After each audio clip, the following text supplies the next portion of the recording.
1 minute. I've got my notes here. Let me do my notes. Can I just hold that for a second? Sorry, I just run up the stairs, so I'm a bit out of breath. Assalamu alaikum wa rahmatullahi wa barakatuh. My dear family, friends, ladies and gentlemen, in the name of God, the most beneficent, the most merciful. People spoke very passionately today, and I don't want to repeat what was already discussed. But I will touch on the statistics, which I always like to do, and that human trafficking, as we know, is an evil, evil thing.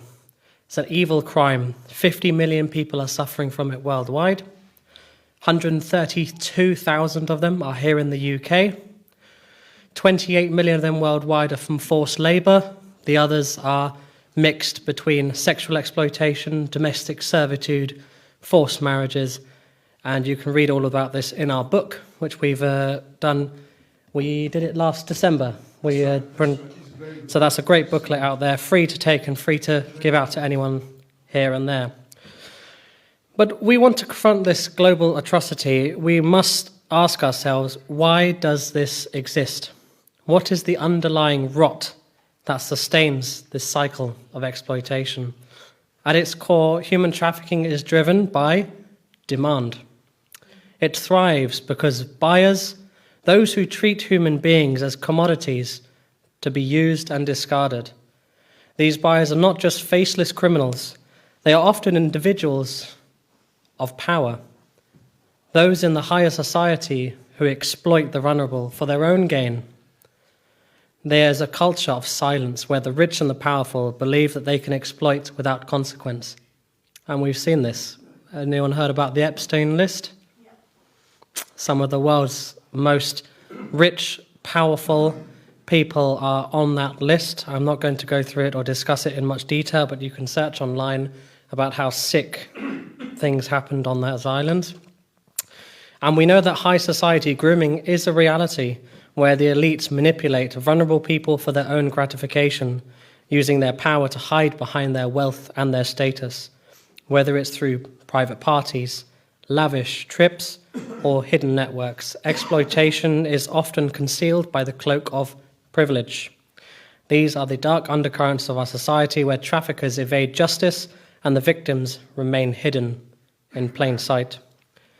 We can't just talk about those involved, but also the victims. We have to look at the psychological manipulation involved in this grooming process. Often precedes the trafficking in general. I know that, Keith, you spoke very well about the 3 different steps to it. But victims are preyed upon in their moments of vulnerability. And the event we did in December was looking at human trafficking during crises. So these could be natural disasters. These could be economic disasters, like South America, Venezuela. What other disaster we touch on? But there was so many we can think of. Environmental disasters. Do we ever think of that? Happening more and more nowadays. War, conflict. Just touching on another statistic, in the last 20 years, there were nearly 40 million people displaced from the Middle East. 40 million. What a great business opportunity, shall I say? Horrible, absolutely horrible. But we have to look at locally. This is not a distant issue. It's happening in our city. London is a hotspot for this activity. It's in our communities and sometimes even in our homes. We may not even know about it. The trafficked individuals are not statistics. They are someone else's sons and daughters, someone else's neighbours, someone's brothers and sisters.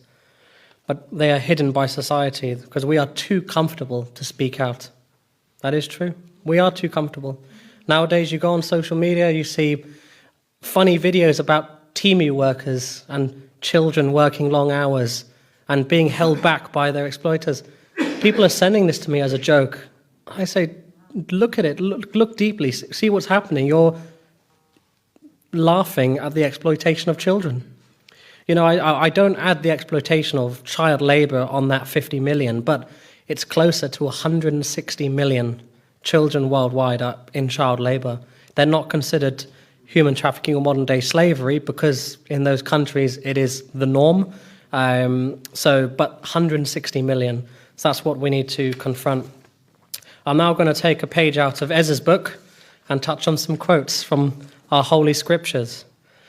So this is a moral issue that we must no longer ignore. And every single faith out there, and none, has a moral responsibility to do something. You know, you can say, someone doesn't have a faith, so they still have morals. You know, it has to come from somewhere. And one of my favorite quotes from the Quran is Surah Al-Nisa 4:36, where Allah commands us, worship God and associate nothing with him, and to the parents do good, and to the relatives, and to the orphans, and to the needy, and to the neighbors who is near, and to the neighbor who is a stranger, and to the companion at your side, and to the wayfarer, and to whom your right hand possesses. We are told to care about the vulnerable and stand up for justice. This makes it very clear that we have to protect the oppressed. It's not optional. It is a duty. It's our duty. We can't say this is not us. This belongs only to the charitable people, only to the rich people. It's our duty, everyone's duty. In Christianity, the Bible speaks in the book of Isaiah 58:6-7, calling for justice. It is not this kind of fasting I have chosen, to loose the chains of injustice and to set the oppressed free. That's important. Similarly, the Torah reminds us in Leviticus 25:39-40 that we are called to treat others with dignity, especially when they are vulnerable to exploitation.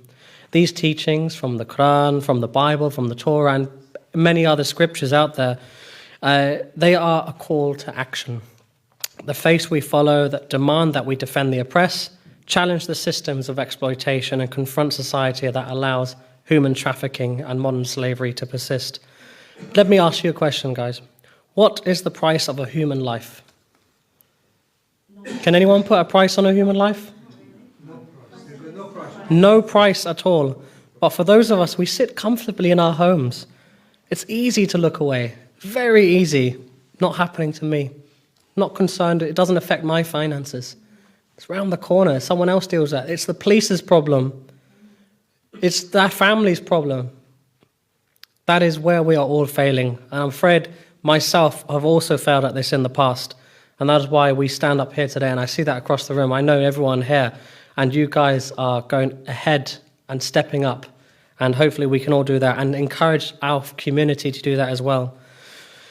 So faith communities must speak out. It's our duty to expose the truth and demand action. We must no longer see trafficking as a distant issue, but a societal failure that must be confronted.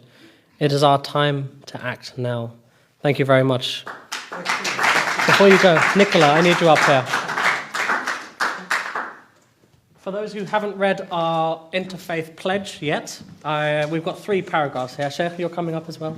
You're going to read the one. Nicola, you're going to read one, and I'll read the last one. You're going to have to come closer to the microphone. Just read it. Okay, so whoever hasn't signed this, please come to the front or the back, wherever it is, and sign it for us. Oops, sorry. It's called United in Compassion, an interfaith pledge to end human trafficking and modern-day slavery. Madam, please. We, the undersigned, believers of all faiths and none, unite against exploitation and abuse. We stand together to protect every human life, upholding freedom and dignity for all. Sheikh, please, the second one. Second one. Our mission is clear: to raise awareness, educate community, and of course empower survivors. And we committed to fighting relentlessly for the justice and connecting victim with the essential support and eradicating modern slavery where it exists. Amen. The last one. In the spirit of compassion and resolve, we pledge our hearts, minds, and actions to end human trafficking and modern-day slavery. So everyone, please come and sign this. And we can see from the people already here that there is unity. Before you go, we have Islam, Judaism, Christianity. We have spiritual, unificationist, Buddhism, and I'm sure we'll have more across the room. This is what we need to. We should all stand for this. I want everyone to put their hand up if you believe in the bit of sentence there. Yeah, I would put 2 hands up, but I'm holding this. So, well done everyone for attending, and we've got a couple more things to go on. So, thank you. Thank you. Very